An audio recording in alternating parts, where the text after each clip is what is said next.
Aviv. This is Israel Update, Israel at War. I'm Gadi Taub, and with me is Senior Fellow at the Hudson Institute, Mike Doran. Mike, where are you?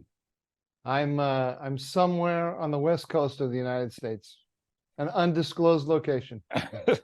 and the time differences are brutal, but we won't share these details.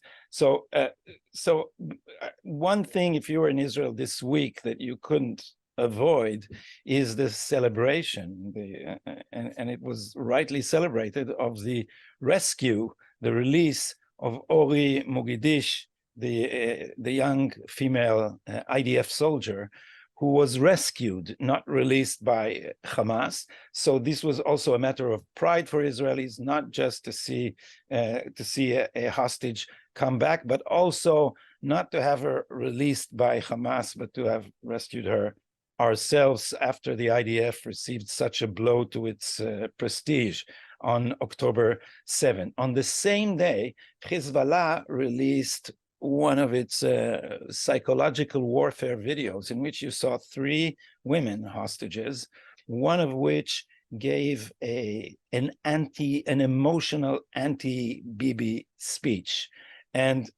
And apparently the fact that one hostage was rescued foiled the whole psychological warfare plan, because Mike, as I think you were the first to note to me what happened with this, because Hamas released a press release that says that the soldier was not rescued. This is just Zionist lies, and they did it in order to distract us from the video of the hostages by which they gave up the game. But it had also an interesting... by which they gave up the game, meaning they admitted that the rescue of the rescue operation by the Israelis undercut the psychological effect of the video that Hamas put out. Yeah, thereby admitting that what the psychological effect was, and they're on the right target in terms of a psychological effect, though not necessarily the right means, because what they try to do is they realize there are still rifts, at least in between Israel's elites, and they wanted to leverage the anti-Bibi crowd in order to weaken the government. So this woman gave an emotional speech about why it's Bibi's fault, and why didn't you get us out of here, and you neglected us, and this is where we are here, and everything else. But it had an inadvertent effect, and maybe the way to explain it is that IDF spokesperson Daniel Hagari immediately said, "Don't watch the video. This is psychological manipulation, and just ignore it. They're trying to mess with our minds." And the channels who are clearly anti-Bibi abided by that dictum, and they didn't show it. They said it was there, but they didn't show it. And surely they did it out of patriotic sentiments, but also one could not fail to note how similar what this woman says was to what they say on Channel 12 all the time. So in a sense, people like me who think we should support the government and then have the argument about guilt after the war couldn't fail to note for themselves that maybe the IDF spokesperson advice also applied to channels 11, 12, and 13, and maybe we shouldn't watch them just now. It's much better to watch Israel Update, because we will keep you posted on everything important, starting, Mike, with you and our brand new news bulletin. Okay, so we have 5 items we want to highlight today. First of all, Israel's ground incursion in Gaza is moving ahead. It's actually moved, I think, further than people understood on the basis of the news reports. We still have the fog of war. We don't know exactly what Israel's up to, but we have a better idea now, and Gadi and I will talk about that in just a minute. Second item, the IDF has conducted operations in the West Bank, focusing on Jenin. Jenin is a town of great concern to the Israelis, because there's a lot of Hamas support in the town, a lot of armed opposition to the Israelis emanating from Jenin, and probably a significant amount of Iranian influence there as well. And so as part of this operation, Israel is showing that it is not going to tolerate a little Hamasistan inside the West Bank.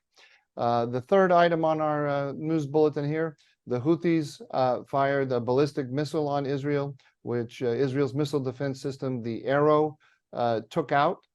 This is at the same time, the Houthi commander made a statement, a public statement, in which he said that these attacks from Yemen will continue and as long as Israel is in Gaza.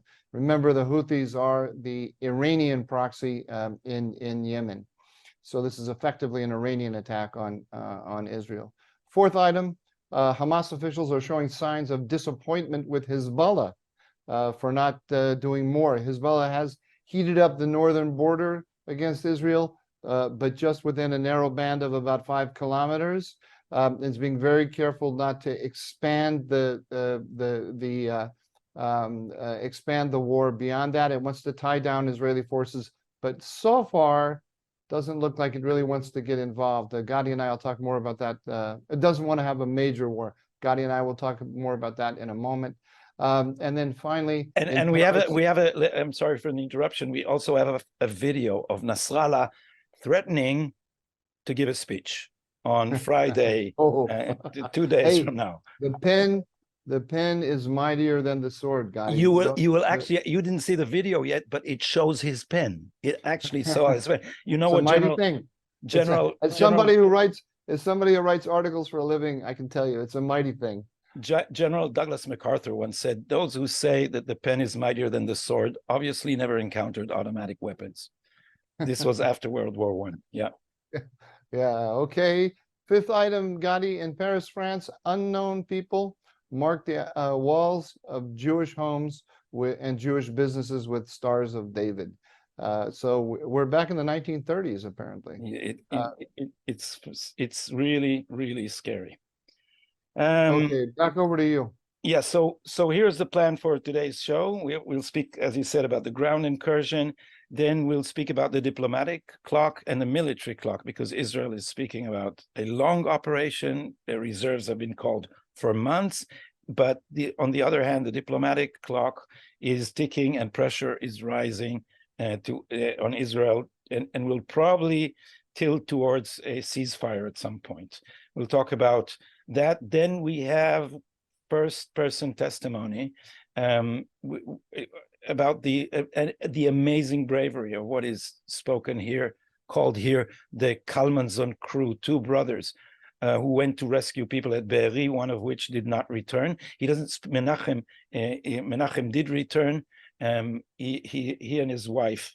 He doesn't speak English that well. His wife is American, so we'll be speaking with them and hearing more about the tragedy of this family, apart from the bravery. And then we'll discuss what you mentioned, Mike, about the Houthis and their intervention towards Eilat in the south, the very southern tip of Israel. And then in this show, we took a decision not to show atrocities. There are horrendous videos out there. Whoever wants to see them can find them, but they need to be mentioned. And we have a translated, subtitled piece with Dr. Chen Kugel, who is the head of the National Institute for Forensic Medicine, and some of the bodies were brought to him, and there's certainly news there.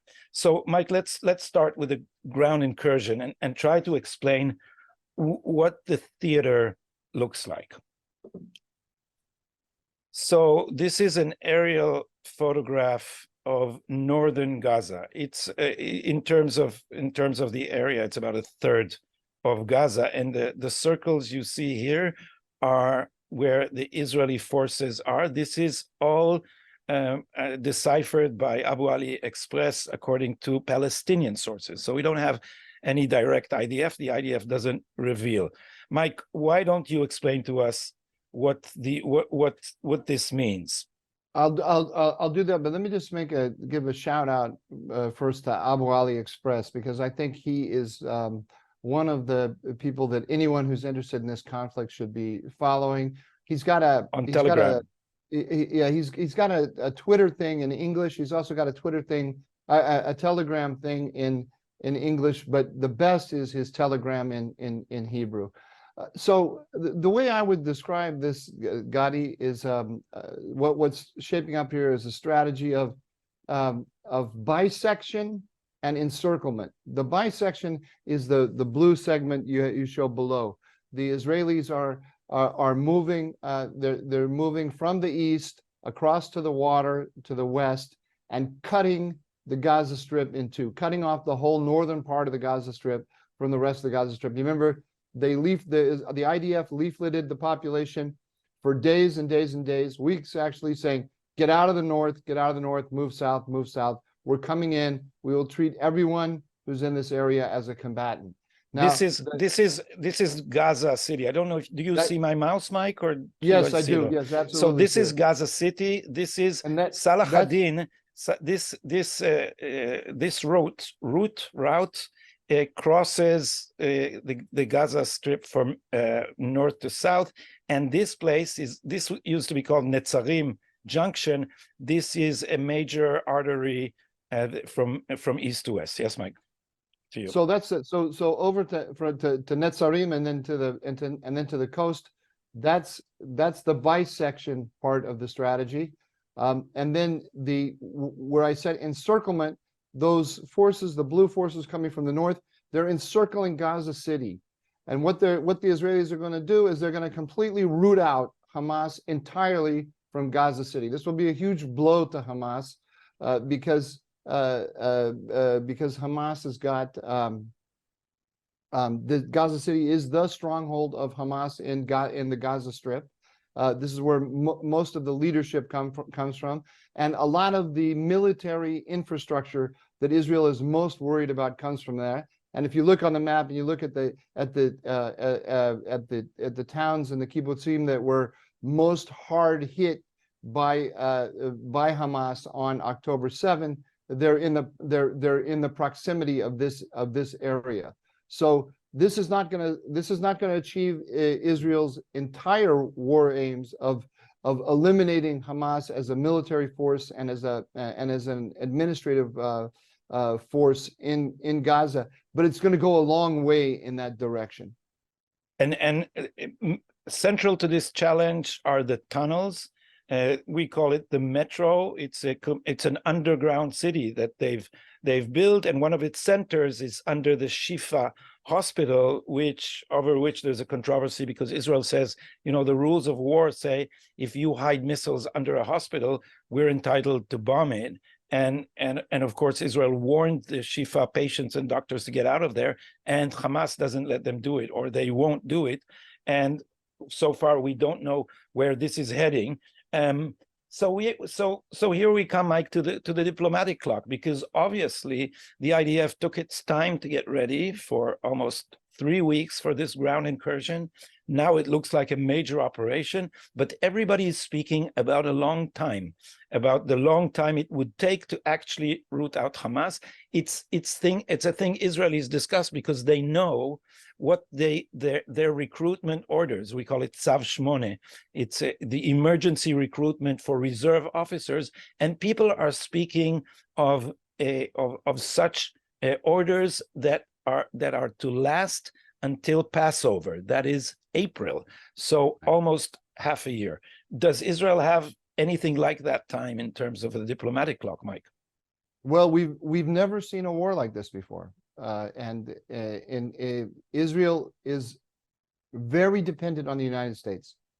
This is the vice that Prime Minister Netanyahu and his and the other top leaders are in right now, is that they have war aims that require a long, patient war, but they are also going to inevitably lead to the death of many Palestinian civilians, and Hamas is there to record every death and to present it as an intentional killing by Israel of civilians, and that's going to put they're there to record. They're not just to record deaths, but also to fake some when they record and fake. Yeah. They fake a lot, and we shouldn't deny that. but we should also be aware that there are a lot of civilians suffering and dying, and there are a lot of people out there, people who have goodwill toward Israel, even, and it's not just the enemies of Israel, who are troubled by this, and it's a natural human thing to be troubled by it, and there are people who are going to hold Israel responsible, and the pressure is going to grow to shut this down. I can't predict what's going to happen in this regard, but I was in 2006. I was in the White House during the Second Lebanon War, and an errant Israeli bomb, and the Americans had no doubt whatsoever that this was by accident, hit an apartment building in Kana in Lebanon, and on the basis of that, Condoleezza Rice immediately, the Secretary of State at the time, immediately started putting very severe pressure on Israel to shut down the whole war. So I'm sure this is on the mind of the leaders, and they're trying to balance. You know, the Americans, according to Israeli press, the Americans yesterday put pressure on the Israelis to open up the internet again for Gaza for humanitarian purposes. But of course, that means Hamas will use it for communication purposes, for military purposes, and for propaganda purposes. So these are hard. It's going to be a hard balance. Yeah, I think one example that the Israeli leadership has in front of its eyes is also the first Lebanon war, where Israel stayed in Lebanon for 18 years. So I'm sure they don't plan that, but anywhere in that range is probably it's probably taken into account. I'll say carefully, including a long-term occupation of parts of Gaza. Mike, before we move, can I Sure. say one thing? There's one. I just want to put out express a question I have in my mind. I have no answer to it, and I haven't heard anyone come close to answering it. The Americans seem to have required Israel to keep their operations focused entirely on the north. Or except for of course, they're by air and maybe some commando raids. They're hitting targets in the south of the Gaza Strip, but the ground incursion is focused, like I said, on bisecting and then surrounding Gaza City, and then eroding and degrading Hamas in Gaza City. When the Israelis talk about their war aims, they talk about rooting Hamas out of the entire Gaza Strip. And they seem to have some idea that they're going to be able to do this without occupying the entire Gaza Strip. And no one has explained to me everyone now is talking about what happens after Hamas? How do we bring in the Palestinian Authority? Do we bring in the UN? Do we bring in the Fijian troops or whatever? But no one told you how we get to after Hamas. No one told me. No one has explained to me how we get from occupying the north to destroying Hamas in the south. I suspect that the Israeli military has a plan. I don't have a clue what it is, and that's what I'm watching the news all the time, trying to figure out how do we get south. So we'll be following that too. But speaking about the running out of the diplomatic clock, the media has a great role in this. The Hamas and the entire Arab world and its media operations, but also the media in the West. I think I quoted here Batya Ungel-Sargon, who told someone, I think it was on CNN or on Fox. She said. You in the media are the she didn't say transcribers, she said something to that effect. You are the voice of the terrorists, because whenever they talk of they scream humanitarian disaster, you just replicate it, right or wrong. So what I want to show you now here is a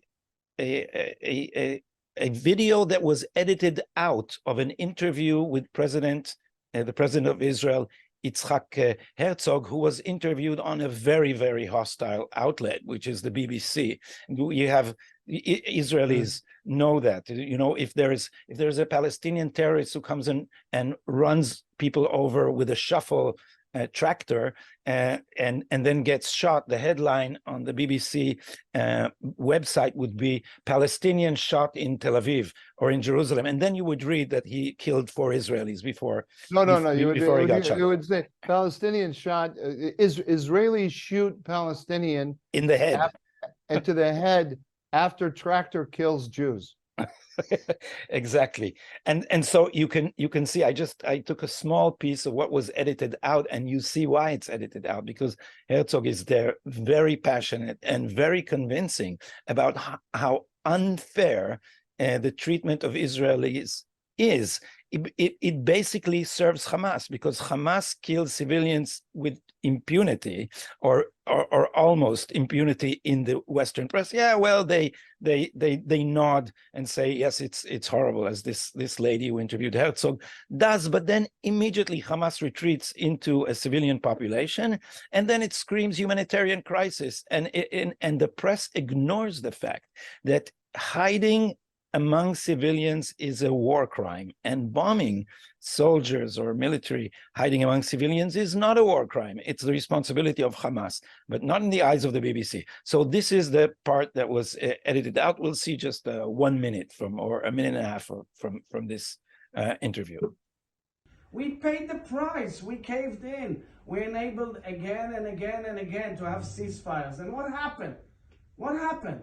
The highest amount of Jews killed since World War II, since the Holocaust, was on 7th of October. It's 8 times more in proportional numbers than 9/11. What else do you expect us to do? How do we protect ourselves as a family member in a family of nations? What's our right here? We don't want to inflict pain. We tell people move out. But we have to get these terrorists and get them out. That's what we're trying to do right now. And believe me, we don't want to be there. We are not a warmongering nation. We have 350,000 of our sons and daughters mobilized in this battle simply for one reason: to defend ourselves and to protect our people. So many around the world, including in the region, were shocked and condemned what happened on October the 7th. But now all eyes are on this war, including what the UN describes as a humanitarian catastrophe. You say that UN officials are thanking you in private. They are grateful for every lorry which comes through. We've but had a dramatic increase. But the United Nations says there has to be much more. The United States says there will be much more. How much more will you allow in? Now it is, to use the words of the United Nations, a trickle. I must tell you, there's one thing that you keep on doing, is repeating the United Nations. First of all, they are the ones on the ground. I'm not sure it's the only objective element in the region. Well, there's many of your Western allies are saying some of the positions of the United Nations also led to this situation. Their indifference to the pain of Israelis being killed endlessly by terror is unacceptable and unforgivable. I can tell you that. It happened throughout in the last 25 years. I can show you statement after statement after statement.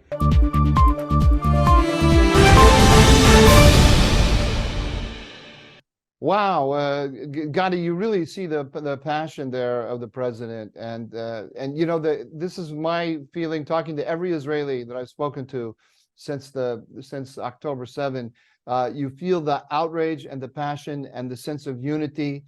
And I don't think despite all of the divisions between Netanyahu and a lot of the senior leadership, I suspect that they are all united on this. I do have to point out, though, as you know, my job as the guy from Washington, or actually the guy from California now, I share all of those sentiments of the Israelis 100%. But I can tell you the mood in the world is not entirely with you. It's not entirely with you, and you have to, Israelis have to remain cognizant of that as they make their moves. There's an unprecedented sort of doubt in the West now on the popular level about Israel, which has been sown by all of this work in our education institutions and elsewhere, and Hamas is aware of that, and it's playing to it. very effectively to judge by what's happening in American universities, including the university where I got my PhD, Rutgers University. I see the news and I'm ashamed.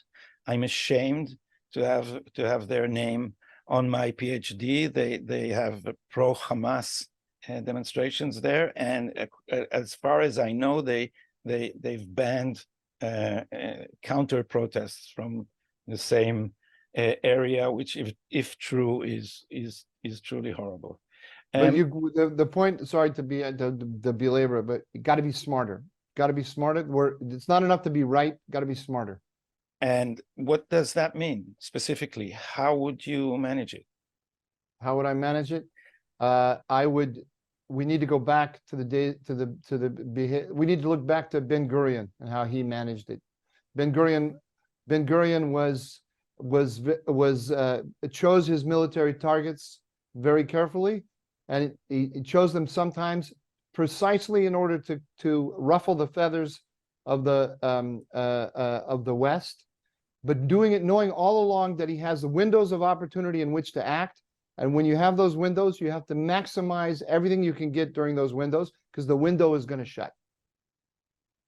And so we go to the micro level now, to a personal story of two brothers, the Kelmanson brothers. And I'm sad to make this introduction, Mike, because I conducted this interview. It wasn't easy because Menachem, brave, amazing person, father of 5 girls, doesn't speak English almost at all, but his wife is American, and she was there to translate, and then I cut it in a way that the English-speaking audience can explain. So I conducted this interview with him last night, and their story includes a nephew who was in their team, and during the night, a nephew of theirs was killed. So this is before he was killed. And I don't know if it's the same nephew. I have the number. I corresponded with Menachem before we knew this, but I didn't. I just sent my condolences. I didn't think I should start asking questions about if it was this or that nephew. But it just shows how intimate and how close to home and how painful this is. So we can't screen the whole interview. It was long. I will screen the last part. So I'll just make an introduction to set the scene for our audiences. On October 7th, these people live in Otniel, a settlement in the South Hebron mountain, and they're both religious and observant, but they were on alert. And so during the Sabbath, they heard about this, and in the afternoon, they just took a car, the 2 brothers, a nephew, and just traveled north and south and asked where was the worst trouble. And the worst trouble was Beeri. And they got there and they found an abandoned military vehicle, and they started rescuing people from inside the Beeri. And they did repeated rounds, rescuing over 100 women, wow. children, wow. old people, and they kept going at it for 16 hours. 16 hours. And in the last round, it was already morning. Elchanan, the older brother, was shot and died in the arms of his brother, or close to that, because they traveled in 2 vehicles to the nearest medical wow. attention center. So here are Ayelet and Menachem Kelmanson. By the time Menachem and Elchanan got there, there were close to 100 terrorist bodies in the streets, but they were still running around. In addition to terrorists in the streets, there were also civilians from Gaza. Yes, every time we going out from the kibbutz,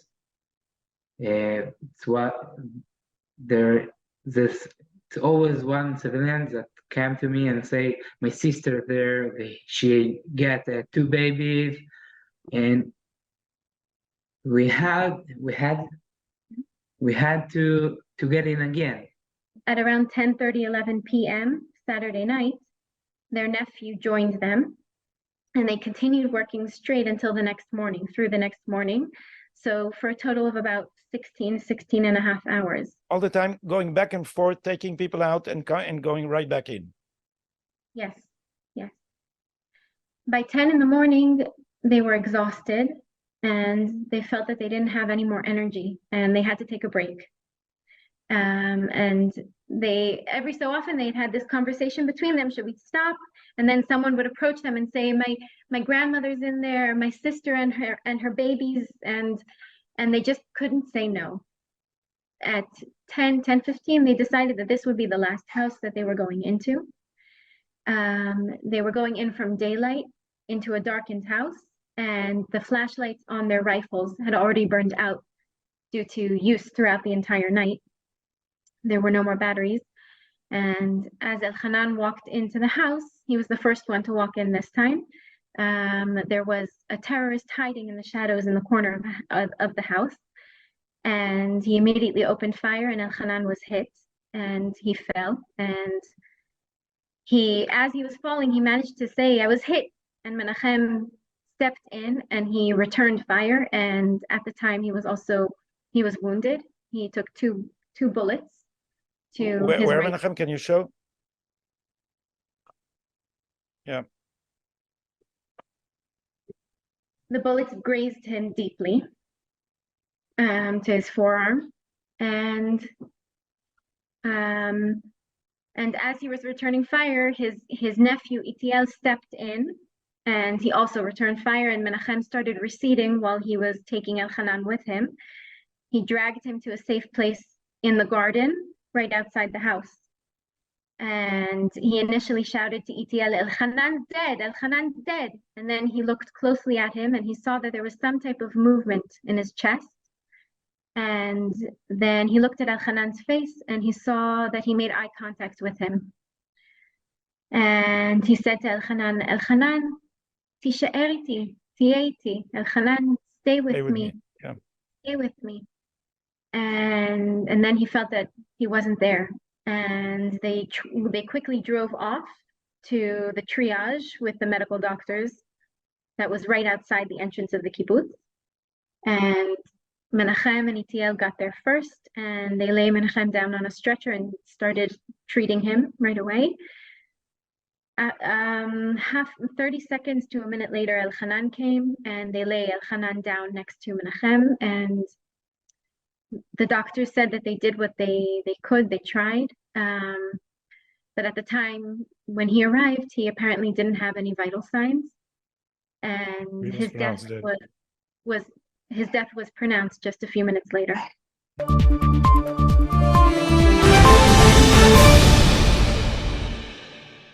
So this is the story of Menachem and Elchanan Kelmanson, and I listened to the eulogy. It was online, the eulogy that their father said of Elchanan, of his dead son, and it was incredibly moving because he's a rabbi, this man, and with tears in his eyes, he said, "Listen to this, Mike.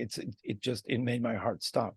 He said, "My son died of natural causes because it was natural for him to be where people need him." And this is the kind of thing that makes the hair on the back of your head stand. It's because it's so moving and also so true.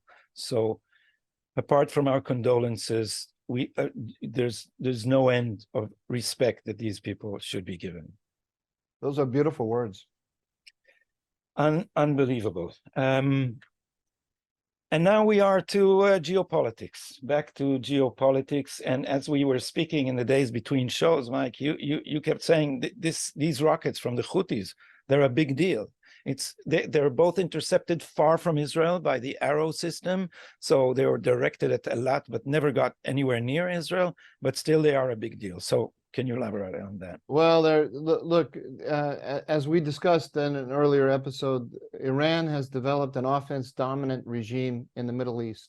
It can overwhelm the air defenses of any of America's allies and even of American forces with the combination of missiles, drones, and ballistic missiles, which it can fire from 4 or 5 different areas. It can look at the distances now. We're talking about thousands of kilometers. They can hit from, they could hit, they haven't fired from Iran itself, but they could hit from Iran. They can hit from Yemen. They can hit Israel from Syria, Iraq, and from Lebanon. And this forces Israel to disperse its assets toward all different fronts, so it can't concentrate on any one front. It never knows exactly where the battlefield is. Is it Gaza? Is it Lebanon? Is it going to be in Yemen? But also, and this is I think the thing that we really need to pay the closest attention to, it puts pressure on the United States. And I think we discussed, did we not, Gadi, the high table? Yeah. This puts Iran on the high table. This makes Iran a bilateral interlocutor with the United States about stabilizing the Middle East. And this is the long-term danger for Israel, as far as I'm concerned. There is the immediate danger from Hamas. It has to be neutralized. But the long-term danger is that Israel rules the rubble in Gaza while the United States works with Iran to create regional order. There's around this conflict in Gaza, there's a struggle for regional order.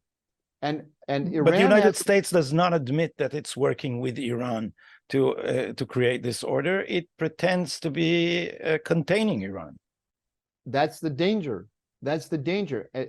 Particularly when I talk to Israelis and pro-Israelis, they're so happy with the support that President Biden has given Israel against Hamas, and they're right to be happy. Israel needs the United States, and the support that President Biden has given, including support in deterring Iran and Hezbollah.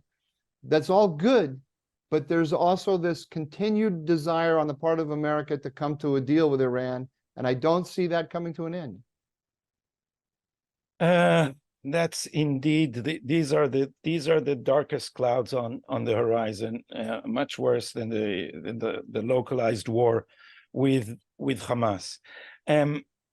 Hezbollah is staying out of it for now, but as I said, there's a video by Nasrallah. A second video, there's a threatening, opaque video in which you see his almost as a silhouette passing before the camera, looking at some poster on the wall and then disappearing. You probably saw that. But now there is Abu Ali Express. Yeah, he had the best line about that. Did you see that? I don't remember. Well, because I have to say, so there's this ominous music, and you see the marshmallow mullah, Nasrallah walking past the banner of Hezbollah, walking down a corridor, and the impression the video gives you is, we are about to make a momentous decision, which you fear that it's going to be escalation, because Iran and Hezbollah both said, if Israel goes in on the ground, Israel will pay a very steep price, giving the impression that there's going to be some major escalation, which hasn't happened. It hasn't happened. Hezbollah blinked. So, but when I saw that video, I thought, it worked on me, the psychological effect. I think I tweeted it out and I said, they're signaling that there's going to be an escalation. Is there going to be? But then Abu Ali wrote, people think there's going to be an escalation. Actually, Nasrallah just got up and walked down the corridor because he had to go to the toilet. So this is getting funnier. I don't want us to get cocky because Hezbollah may still change its mind, but now it's threatening with a speech, and this is after much ridicule in the Arab world, where they said the Arabs say you're losing soldier and attacking these telecom towers. So here, Mike, I'll do it at share screen now, so we can watch it spontaneously here. While you're sharing, let me say, yeah, look, it's very important not to get cocky. These adversaries are very serious adversaries. They have, and I'm talking about Iran and its whole network. They have very, very serious capabilities. And if a full-scale war were to break out between Israel and Hezbollah, it will be horrendous for everyone. So I don't want to get cocky, but the truth is, and this should be a headline of the week: Iran blinked. Iran blinked. So here is the video after the blink, and it seems like a further blink because it's threatening with a speech. See his glasses here? preparing a speech. This is Nasrallah. Listen to the music. Listen to the music. This is his pen. You remember I told you about his pen? Yeah. And that's his earlobe. Yeah. And that's him. There he is. Wow. And this is the announcement of the speech on the 3rd Saying of... 3 o'clock on Friday. Yeah, 3 o'clock this Okay. Friday. Stay tuned. To be honest with you, I mean, they are good at psychological. I'm going to be tuned 3 o'clock Friday. I want to hear what he says. They're building it up so big. There's got to be something there. Otherwise, So whoever does their promotion, maybe we could hire them for our show too, because it's amazing. People will tune in, definitely. Absolutely, they're good at Yeah. this. There's no doubt about it. Now here's a radical change of mood for you, because what I want to show now is, as I said, we don't want to show horrors, but we do want people to know. So this is a dry medical account from the Israeli Institute of Forensic Medicine, conducted in Hebrew on Channel 14 for Israeli television, with subtitles in English. This is Dr. Chen Kugel, the director of the institute. איזה דברים? מה ראיתם? לצורך העניין, האם נשרפו אנשים חיים? כן, נשרפו אנשים חיים, ואנחנו יודעים שהם נשרפו חיים לפי זה שהיה להם פיח בתוך דרכי הנשימה. כלומר, הם נשמו בזמן שהם נשרפו.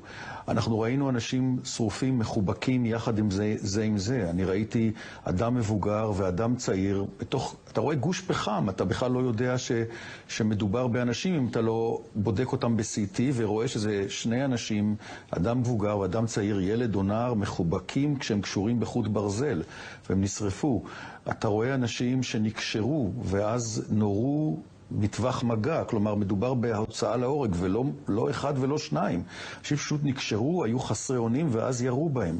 אנחנו רואים אנשים שירו להם ברגליים, בכוונה ריסקו להם את הרגליים, סגרו אותם באיזה מקום, לא יכלו ללכת משם ומתו מאובדן דם. אני רואה אנשים שגם נשרפו, וגם נורו, וגם נתקרו, ועוד. אי אפשר לתאר בכלל את הרוע הזה, לעשות דברים כאלה לאנשים שלא היו לוחמים ולא עשו שום דבר וחיו את החיים השלבים שלהם והיה להם משפחות וילדים. אני לא יכול לתאר את זה.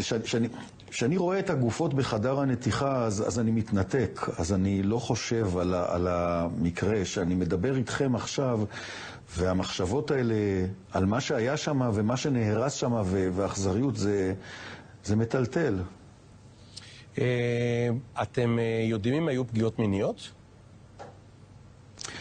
הגופות שהועברו למכון לרפואה משפטית, מטבע הדברים זה הגופות שקשות לזיהוי. זאת אומרת, אלה שנשרפו, חלק מהאנשים נותר מהם רק אפר, כי הוסיפו חומרי בעירה. או גופות שכבר עבר הרבה זמן עד שחילצו אותם, ולכן השינויים לאחר המוות לא מאפשרים לראות אם היו פגיעות מיניות. אנחנו לא יכולנו לבדוק בכלל את הדבר הזה בשלב הזה.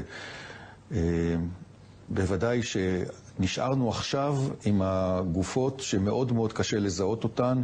כמו שאמרתי, יש אנשים שכל מה שנשאר מהם זה קילו עצמות שרופות לחלוטין שכבר אין בהן DNA. אנשים שנותר מהם אפר, כמו שאמרתי, הוסיפו חומרי בעירה. אדם שהוא נשרף הוא לא נשרף לגמרי, אלא אם יוצרים משהו כמו קרמטוריום. וזה מה שהיה כאן בחלק גדול מהמקרים. אנחנו נתאמץ, אנחנו נעשה כל מאמץ כדי להחזיר כל אדם לקבר שלו, לתת לו את הכבוד שלו. זה קשה, אני לא מבטיח שנצליח לעשות לכולם, אבל אנחנו לא נוותר. אנחנו לא נוותר, זה האנשים שלנו. אנחנו נעשה כל מה שאנחנו יכולים, לתת להם את הכבוד שלהם. אז כמה גופות בעצם נשארו אצלכם שטרם זיהיתם, שלא הצלחתם לזהות? זו שאלה קשה מאוד, כי התשובה היא שאנחנו לא ממש יודעים, בגלל שנניח בשקית אחת, אנחנו גילינו לדוגמה 5 אנשים שונים, שזה חלקים של אנשים, זה לא גופות שלמות. לעומת זה גילינו אנשים במספר שקיות. אנחנו כל הזמן עכשיו מצרפים אנשים שכבר זוהו, חלקם כבר נקברו, מתוך שקיות אחרות שאנחנו מוצאים.